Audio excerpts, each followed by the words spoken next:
ಈ ವಿಡಿಯೋ ಪ್ರತಿಯೊಬ್ಬ ರೈತರು ಒಂದು ಲೈಕ್ ಮಾಡಿ ಸಬ್ಸ್ಕ್ರೈಬ್ ಮಾಡ್ಕೊಳ್ಳಿ.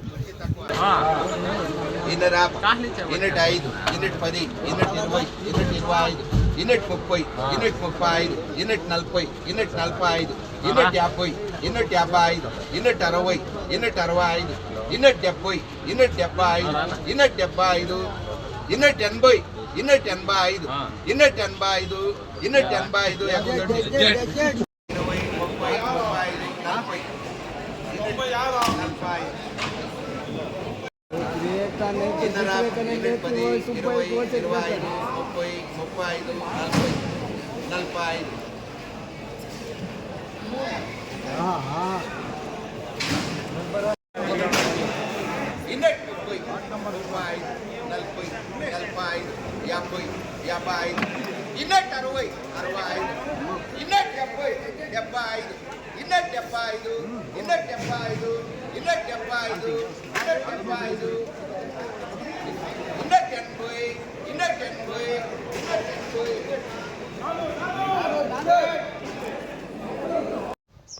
ಇವತ್ತು ಚಿಂತಾಮಣಿ ಟೊಮೊಟೊ ಮಾರ್ಕೆಟ್ ಏನೇನೇ ಮಾಡಿ ಟಾಪ್ ರೇಟ್ ಏನಂದರೆ 200 ರೂಪಾಯಿಂದ 300 ರೂಪಾಯಿ ಒಳ್ಳೆ ಕ್ವಾಲಿಟಿ 300 ರೂಪಾಯಿ ಟಾಪ್ ರೇಟ್ ಇದೆ ಇವತ್ತಿನ ಬೆಲೆ. ನಿಮಗೆ ಈ ವಿಡಿಯೋ ಇಷ್ಟ ಆದರೆ ಪ್ಲೀಸ್ ಒಂದು ಲೈಕ್ ಮಾಡಿ, ಸಬ್ಸ್ಕ್ರೈಬ್ ಮಾಡಿ, ಫಾಲೋ ಮಾಡ್ತಾರೆ, ಸಪೋರ್ಟ್ ಮಾಡಿ, ಆದಷ್ಟು ಈ ವಿಡಿಯೋ ರೈತರಿಗೆ ಶೇರ್ ಮಾಡಿ.